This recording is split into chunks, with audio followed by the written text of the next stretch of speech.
Assalamualaikum warahmatullahi wabarakatuh. Perkenalkan, saya Sari Inayah. Pada kesempatan kali ini saya akan membahas salah satu ajaran yang ada dalam ilmu kalam, yaitu aliran Jabariyah. Pada kesempatan ini saya akan membahas 4 subbab. Yang pertama yaitu tentang sejarah, yang kedua tentang sebab munculnya, yang ketiga tokoh-tokoh, dan yang keempat yaitu ajaran yang ada dalam aliran Jabariyah. Oke, sekarang memasuki pembahasan yang pertama, yaitu tentang sejarah aliran Jabariyah. Jabariyah sendiri berasal dari bahasa Arab yang artinya memaksa atau mengharuskan seseorang untuk melakukan sesuatu. Menurut Imam Asy-Syahrastani, Al-Jabr yaitu menolak adanya perbuatan manusia yang sandarkan semua perbuatannya kepada Allah. Oleh karena itu, manusia tidak pantas diberi sifat mampu. Manusia terpaksa melakukan perbuatan-perbuatannya tanpa adanya kehendak, kuasa, dan pilihan yang bebas. Paham atau aliran Jabariyah ini pertama kali muncul yaitu pada masa dinasti Umayyah, yang pada saat itu yang berkuasa adalah Muawiyah bin Abi Sufyan. Dalam sejarah teologi Islam, Jabariyah pertama kali dikemukakan oleh Ja'ad bin Dirham yang pada tahun 70 Masehi. Setelah itu disebarluaskan oleh muridnya yang bernama Jaham bin Sofwan. Kemudian dalam perkembangan selanjutnya, Jabariyah ini dibagi menjadi dua kelompok atau terpecah menjadi dua kelompok, yaitu kelompok ekstrim dan kelompok moderat.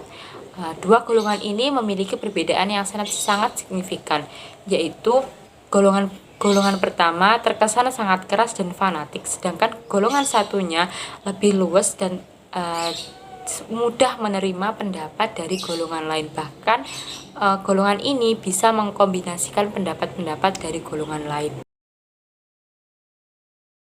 Oke, kita akan masuk pada pembahasan yang kedua, yaitu sebab munculnya aliran Jabariyah.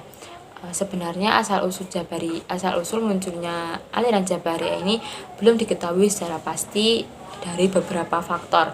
Namun jelasnya benih-benih Jabariyah ini sudah ada jauh sebelum Islam datang dan sebelum dua tokoh ini mengemukakan paham Jabariyah, yaitu seperti penjelasan Harun Nasution.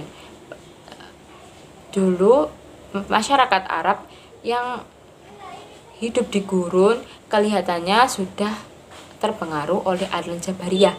Mereka hidup dengan jauh dari peradaban pada gurun yang panas. Mereka hanya bisa menyesuaikan diri tanpa banyak mengubah nasib atau keadaan mereka. Mereka merasa lemah dan tidak kuasa dalam menghadapi persoalan-persoalan hidup. Pada masa selanjutnya, pada masa Khalifah Umar bin Khattab pernah menangkap seorang pencuri dan beliau menginterogasi pencuri tersebut. Lalu pencuri berkata, Tuhan telah menentukan aku untuk mencuri. Mendengar ucapan itu, Umar marah dan menganggap orang itu telah berdusta kepada Tuhan. Oleh karena itu, Umar memberikan 2 jenis hukuman, yaitu yang pertama hukuman potong tangan untuk mencuri, dan yang kedua hukuman dera karena menggunakan dalil takdir Tuhan. Oke, selanjutnya kita akan masuk pada pembahasan yang ketiga, yaitu tentang tokoh-tokoh dalam aliran Jabariyah. Sudah dijelaskan di awal tadi bahwa seiring berjalannya waktu, aliran Jabariyah ini terpecah menjadi 2 golongan. Yang pertama yaitu golongan ekstrim dan yang kedua golongan moderat. Dalam golongan ekstrim ini terdapat 2 tokoh. Yang pertama yaitu Ja'ad bin Dirham. Ja'ad adalah seorang yang mencetuskan atau mengemukakan paham Jabariyah ini. Kedua yaitu Jaham bin Sofwan. Jaham bin Sofwan adalah salah satu murid dari Ja'ad bin Dirham. Beliau mempunyai nama lengkap yaitu Abu Mansur Jaham bin Dirham. Dia adalah seorang tabi'in dari Khorasan yang tinggal di Kufah.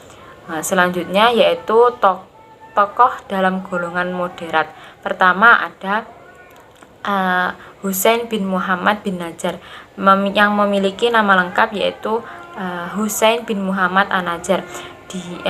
Dia wafat pada tahun 230 Hijriah An-Najjar ini hidup pada masa Khalifah Al-Ma'mun, kisaran tahun 198 sampai 218 Hijriah.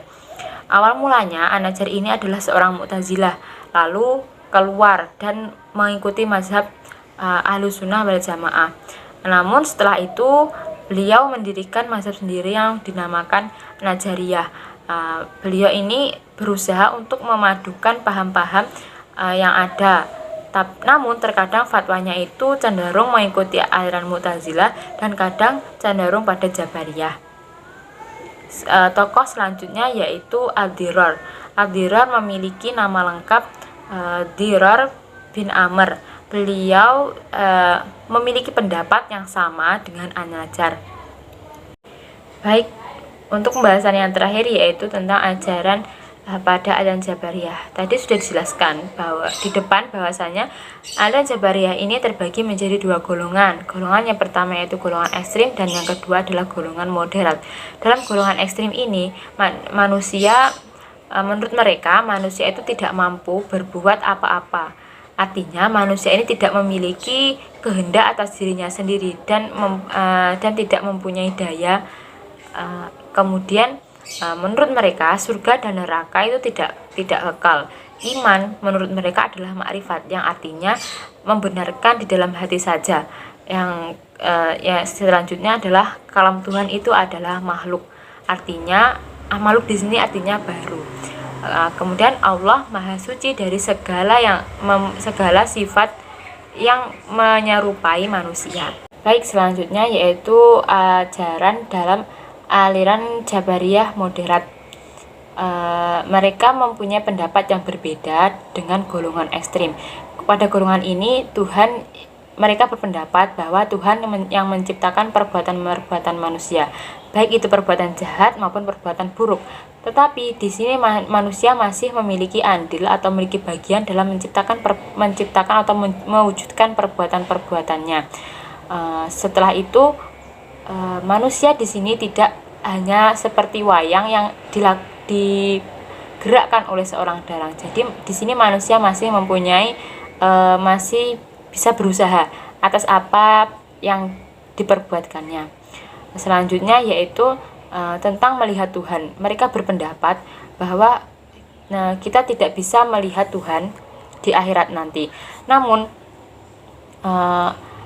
kita bisa melihat Tuhan dengan indera keenam. Maksudnya yaitu pada posisi ini Tuhan bisa memindahkan potensi hati pada mata sehingga manusia bisa melihat Tuhan di akhirat nanti. Sekian dari saya. Apabila masih banyak kesalahan dalam bertutur kata, kurangnya penjelasan dari materi, mohon maaf untuk yang sebesar-besarnya. Akhirul kalam, wabillahi taufiq walhidayah waridha wal inayah. Wassalamualaikum warahmatullahi wabarakatuh.